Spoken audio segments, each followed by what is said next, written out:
अब हम माइनर और कोफैक्टर निकालना सीखते हैं। माइनर कैसे निकलता है और कोफैक्टर्स कैसे निकलते हैं। जैसे हमने कोई भी एक मैट्रिक्स ली है 2x2 की, ठीक है। क्यों? क्योंकि डिटर्मिनेंट्स में जो भी काम होगा हमारे पास किस पे होगा, स्क्वायर मैट्रिक्स पे काम होगा। तो यहाँ से एक बार मैं इसको कंपेयर कर लेता हूँ कि मैंने इसी मैट्रिक्स की पोजीशन को दिया है। मैंने क्या दिया है, A11, A12, A21 और A22। तो कितने पोजीशन है इसके पास, चार, क्योंकि चार एलिमेंट है तो चार। तो माइनर भी कितने होंगे, माइनर भी फोर होंगे। माइनर्स कितने होंगे, चार ही होंगे। कौन कौन से होंगे, हम इसको कैपिटल एम से रिप्रेजेंट करेंगे। किससे रिप्रेजेंट करेंगे, कैपिटल एम से। कैपिटल एम से हमें अब ये देखना है, जैसे यहाँ पे स्पिक्स क्या लिखा है 1 1, तो एम के भी क्या लगा देंगे 1 1। फिर एम यहाँ क्या लगा है 1 2, तो यहाँ भी क्या लगा देंगे 1 2। इसका अर्थ है जो कोफिशिएंट होता है ना हमारा, उसी के रूप में एम को रिप्रेजेंट कर रहे हैं। फिर हम लिखेंगे सेकंड को रो में आते हैं, तो यहाँ एलिमेंट क्या है 2 1, तो यहाँ पे भी क्या होगा माइनर क्या होगा 2 1, और ये माइनर क्या होगा M22। अब यहाँ से हम ये देखते हैं कि माइनर की वैल्यू क्या आएगी और कैसे आएगी, ठीक है। M11 एलिमेंट की वैल्यू क्या है हमारे पास 5। एलिमेंट A11 की पोजीशन क्या है 5, 1 2 की क्या है 4, 2 1 की क्या है 3, 2 2 की क्या है 2। बट माइनर की ये वैल्यू नहीं होगी। जैसे M11 है हमारे पास, M11 कौन सी कौन है हमारे पास, कौन है 5, ठीक है। 5 है तो 5 यानी कि हमें पता है ये पॉइंट आया है, तो इस पॉइंट को हमने क्या कर दिया, छुपा दिया। जैसे यहाँ से छुपाते हैं हम, और इसको भी छुपा देते हैं। जिस पोजीशन पे हम खड़े हैं उस रो और कॉलम को क्या कर दें, हाइड करते हैं। हाइड करते हैं तो क्या हो जाएगा, कौन दिखाई दे रहा है 2। तो इसका अर्थ हुआ कि M11 का आंसर क्या हुआ 2, ठीक है। अब बात आई किसकी, M12। इसका अर्थ क्या हुआ कि हम किस पोजीशन पे खड़े हैं, चार पे। चार को रो वाइज और कॉलम वाइज अगर छुपाएंगे तो हमें कौन दिखाई दे रहा है 3। तो आंसर क्या हुआ हमारे पास 3। अब किस पोजीशन पे आते हैं 2 1। 2 1 मतलब जो पोजीशन दिखाता है उसी एलिमेंट पे जाओ। 2 1 यानी कि सेकंड रो फर्स्ट कॉलम। तो सेकंड रो और फर्स्ट कॉलम को छुपा दो तो हमें क्या दिखाई दे रहा है 4। तो ये क्या हो गया हमारे पास माइनर का आंसर। अब बात आई किसकी, M22 यानी कि सेकंड रो और सेकंड कॉलम को छुपा दो तो हमें क्या दिखाई दे रहा है 5। तो आंसर क्या हुआ इसका 5। ये 2x2 का हमें माइनर निकालना सीखा। अब हम इसी में कोफैक्टर निकालना सीखते हैं। कोफैक्टर्स, कोफैक्टर भी कितने होंगे, जितने माइनर होंगे उतने ही कोफैक्टर होंगे। लेकिन किससे रिप्रेजेंट करेंगे इसको, कैपिटल ए से। Capital A11, capital A12, capital A21, capital A22, ठीक है। अब जो वैल्यू माइनर की आती है वैसे की वैसे कोफैक्टर की आती है। तो यहाँ पे मैंने इसकी लिखा कितना 2, इसका कितना लिखा 3, और इसका कितना लिखा 4, और इसका कितना लिखा 5, लिख दिया। तो आपने सोचा कि सर माइनर और कोफैक्टर में फिर अंतर क्या हुआ। अब अंतर देखेंगे हम। यहाँ तो वैल्यू ये जो दे रखी है ये कि ये हमारी क्या है माइनर की वैल्यू है, लेकिन कोफैक्टर में अब उसकी पोजीशन के साथ -1 की पावर उसका ऑर्डर लगा देंगे। इसका ऑर्डर कितना है 1 1 2, यानी कि इसका पावर में कितना हो जाएगा 2। या हमारे पास -1 की पावर में क्या हो जाएगा, ऑर्डर कितना है 3। यहाँ कितना हो जाएगा, -1 के साथ ऑर्डर कितना हो जाएगा 3, और यहाँ कितना हो जाएगा -1 के साथ 4। तो हमें क्या मिला A11 इजिकल टू, यहाँ क्या है पावर क्या हो जाएगी, -1 को 2 से मल्टीप्लाई करेंगे तो क्या हो जाएगा पॉजिटिव। तो आंसर क्या है 2। यहाँ क्या हो जाएगी A12 क्या हो जाएगा नेगेटिव, यानी कि -3। और A21 क्या हो जाएगा हमारे पास -4, और A22 क्या हो जाएगा हमारे पास 5। तो देखो माइनर क्या आया 1 1, तो क्या आया सेम टू सेम।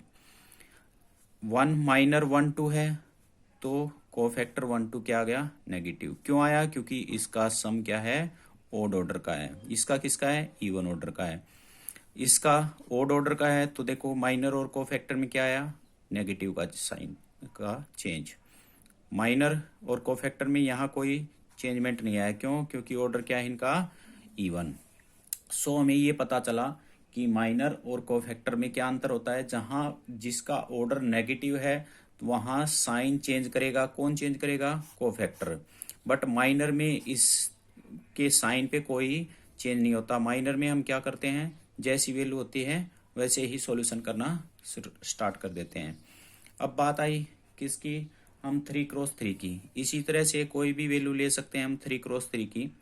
तो 3x की हमने एक मैट्रिक्स ली 2 1 0 -1 5 3 1 1 2, ये कोई भी मैट्रिक्स ली है। उसने कहा कि आप इसका माइनर और कोफैक्टर दोनों निकालिए, माइनर और कोफैक्टर। तो हमें पता है माइनर निकालने के लिए हमें क्या करना पड़ेगा? माइनर में हमें पता है जितने पोजीशन होते हैं उतने ही माइनर होंगे। तो कितने होगा इसका माइनर? क्या होगा? M11, फिर क्या होगा? M12, और फिर क्या होगा? M13, फिर क्या होगा?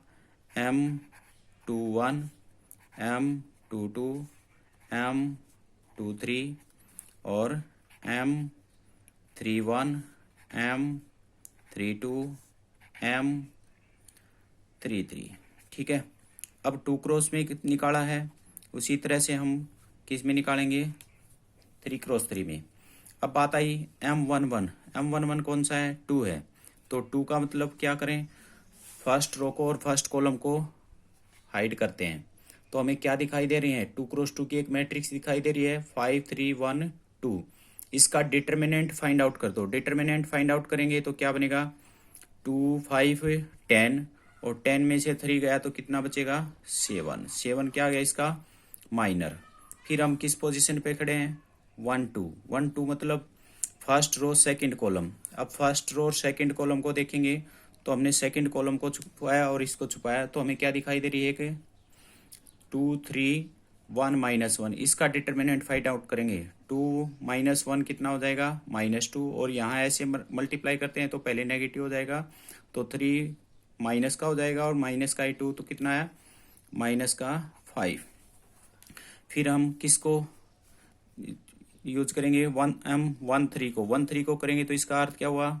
3 कॉलम को और फर्स्ट रो को दबा लिया हमने। क्या दिखाई दे रहा है? एक मैट्रिक्स 2x2 की, इसकी डिटर्मिनेंट फाइंड आउट करो। कितना होगा? -1 -5, यानी कि कितना है? -6। इसी तरह से हम किसको निकालेंगे? 2 1 को। 2 1 को मतलब 2 1 कौन है? -1। तो कौन सी है? सेकंड रो को छुपाना है और फर्स्ट कॉलम को छुपाना है। ठीक है। तो यहाँ से हमें क्या दिखाई देगा? ये वैल्यू दिखाई देगी 1 0 और 1 2। इसको सोल्व करेंगे तो क्या हुआ? 2 और 0, तो आंसर क्या आया? 2। अब 2 2 की वैल्यू निकालते हैं, यानी कि किसको? 5 किस पोजीशन पे है? सेकंड रो पे और सेकंड कॉलम पे। तो सेकंड रो और सेकंड कॉलम को छुपाएंगे तो हमारे पास क्या मिलेगा? 2 0 1 2। तो इसकी मल्टीप्लाई करेंगे 4, इसकी करेंगे तो 0, तो आंसर कितना आया? 4। अब 2 3 पे कौन है? 3 को छुपाएंगे तो ये कॉलम छुप जाएगी और ये सेकंड रो छुप जाएगी, तो हमें क्या दिखाई देगा? 2 1 और 1 1। तो इसकी प्रोडक्ट करेंगे 2 और इसकी करेंगे -1। 2 में से 1 गया, कितना बचा? 1। अब 3 1 मतलब ये पॉइंट है, तो इस पॉइंट को ऐसे छुपाएंगे तो हमें क्या दिखाई दे रहा है? एक मैट्रिक्स 2x2 की, तो 3 -0 तो क्या रहेगा? 3।